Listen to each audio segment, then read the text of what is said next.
Men, and I use the term loosely. Today is the second day on this 67 XLCH project. No, XLH project. Um, I wasn't going to video anything today because the agenda for today was I was going to pop the tires off of the rims and clean parts. Nothing too exciting in that. But uh, last night after dinner, after I closed out yesterday's video, after dinner I came out here and I took the front wheel off the rim and I had an idea. You know, when you're taking a tire off and on, you know, this tire iron, you get it up under there and you've got, you know, something levered and you want it to stay levered. There's nothing to hang on to the tire iron with, and, you know, you need an extra hand. And last night on the front tire, I actually used zip ties, and I zip tied the tire iron to a spoke, which worked okay, but, you know, now you got to get a zip tie involved. But anyway, this was my idea. I made this here, this little roughly T-shaped bracket, bent so that if I slip something underneath here, it will come up and lock itself in right there. So look at that, something to wedge a tire iron into position. Now, you guys have seen me change tires on videos. I ain't going to do the whole thing, but I just wanted to show you this invention. And to show you that I'm not a total hack at this, this rim under the crud is actually in pretty good shape. It doesn't have a lot of scars or a lot of nicks in it. So I use a rubber hose split down the middle as a rim protector. But anyway, if anything else looks interesting today that I come across while I'm cleaning parts, I'll show you. But for right now, that's it. This might be a very, very short video for today. Anyway, I'll get on with my washing parts and taking tires off, and I'll see you later. It never fails to amaze me the number of ways that these engines and these bikes can grenade themselves. These are the rear wheel hub bearings. I took the tire off, no big deal. Took the hub apart to clean everything out, and look what I find. Here is the nut that goes on the left-hand side of the spacer. Nothing particularly remarkable about it, except for the seal is in the wrong way. This seal has a lip on it. The lip is facing out. It should be facing in so as to contain the grease inside the bearing. But anyway, this is in backwards. Not a big deal. Here is the left side wheel bearing. It's got an appropriate amount of grease. I've seen them with way too much grease and not enough grease, but this is a good amount of grease. Nothing wrong with that.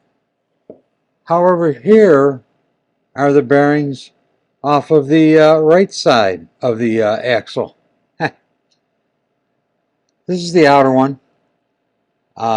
Cage is gone. Rollers are just floating around in there. There's bits and pieces of cage left in there. There's a piece of cage right there. Here's the inner one.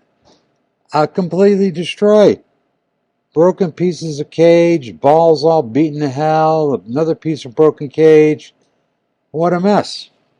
You guys have heard me talk about these bearings before when I've put wheels together. And I have commented on the spacer that goes between these two inner races. And what you're looking at right here is one of the things that could go wrong if you leave this spacer out. When you install this bearing and this bearing next to it, if the outer races contact each other before the inner races do, if that happens, when you tighten the axle up, it's going to put the squeeze on these inner races, okay? The pressure is exerted on the inner races. Well, if the inner races are separated by as much as, let's say, the thickness of that spacer, maybe 10, 15 thousandths of an inch, when you tighten the axle up, it's going to crush the inner spacers together. No big deal. Other than when that happens, it's going to put side loads on all of these balls, and eventually it's going to cause a failure of one of these bearing races. And I think that was what was going on here. The outer side of the channel where the balls ride is mostly worn away. Well, if you tighten this inner spacer against the other inner spacer and pull these together so that it loads the balls up, actually, you know what? It would be the inner side. It's going to put a lot of load on this inner side of this cup channel that the ball's running. And if you look at this, you can see that's the side that's broken off. It's gone. And I think these chunkier pieces are that part of the bearing race. Some of these are cage. That might be cage. But I think this is the wall that has broken off here. So yes, that spacer that goes in here is important because that makes sure the inner races contact together and load up before the outer races do. If the outer races load up first before these contact each other, there's going to be side load on all of these balls and it could lead to this failure. I don't know that that is for sure what happened here, but clearly something went very, very wrong. So yeah, chalk another one up of bad things that this owner's going to have to hear about. You know, in the overall scheme of things, not a big deal really. The bearings are available, and I believe V-Twin has a kit that has all of these parts in it, and I'm going to buy them the whole kit.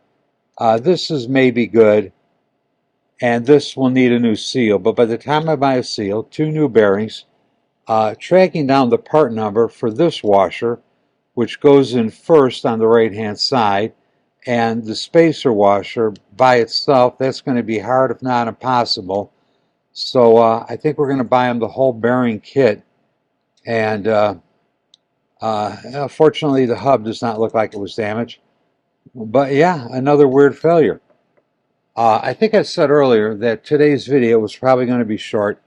So I spent the day taking the tire off, cleaning up the wheels, cleaning up some parts, and I'm going to sweep the floor and get organized over here. But for the most part, I'm done for the day. Although, you know what? I think I'll take the ignition coil out because I'm probably going to pull new wires through the backbone, and you might get a look at that crack in the ignition coil. So I think maybe I'll go ahead and do that before I call it quits today.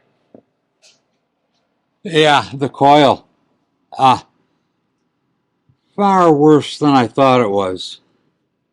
Cracked over here, cracked all down through here, across here between the towers, and what used to be insulation material in there melted and running out. So big crack all in through here.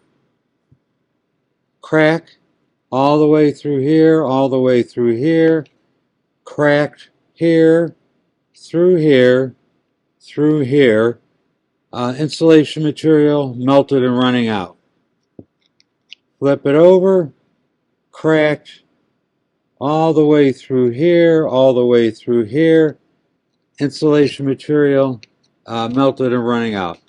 So yeah, this coil is no damn good. I mean, it might spark for a little while, but you could bet once it gets a little bit warm, she ain't gonna last for long.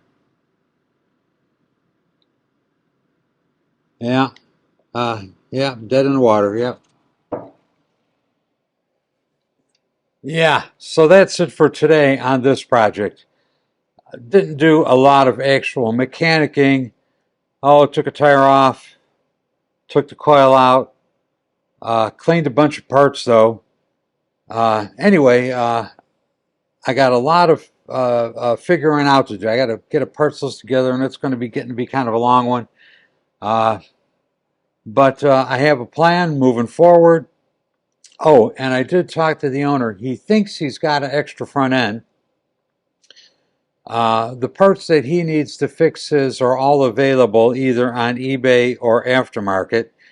So it's not a question of if it can be put back together again. It can. It's just how convenient it'll be. So he's going to check his stash and see if he's got another front end or pieces to put another front end together.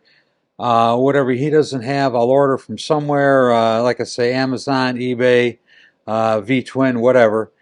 Yeah, and we'll get it back together again. Got to get some tires coming, inner tubes, etc., etc. The wheels, you'll see the wheels later when I put them back together again, really don't look too bad. I mean, they're no way are they show bike quality, but they're really not too bad. So this should really be a pretty decent daily driver if that's what he wants to use it for. So with that, I am out of here. Tune in next time to see more. Maybe I'll do 2 days in a video instead of just one. I'm out of here. Y'all take it easy. Thanks for watching. Bye. Men, if you like this channel and this content, the single most important thing you could do to help grow this channel is to hit the subscribe button. I also have new design coffee cups and stickers available.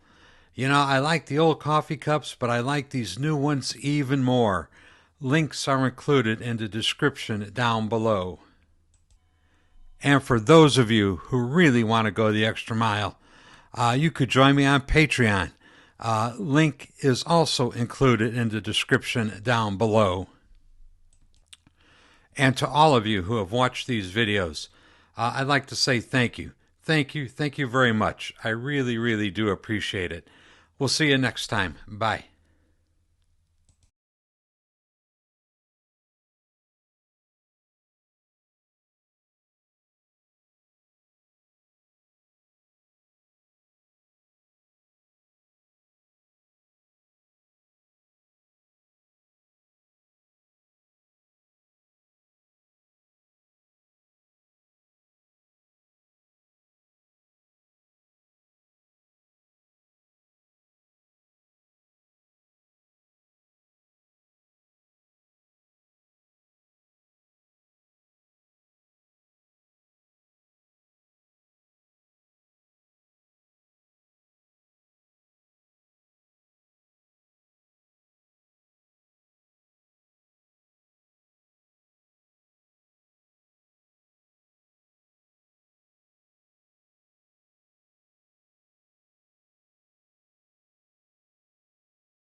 And now, 2 words from our sponsor. Super clean. Ooh, nice.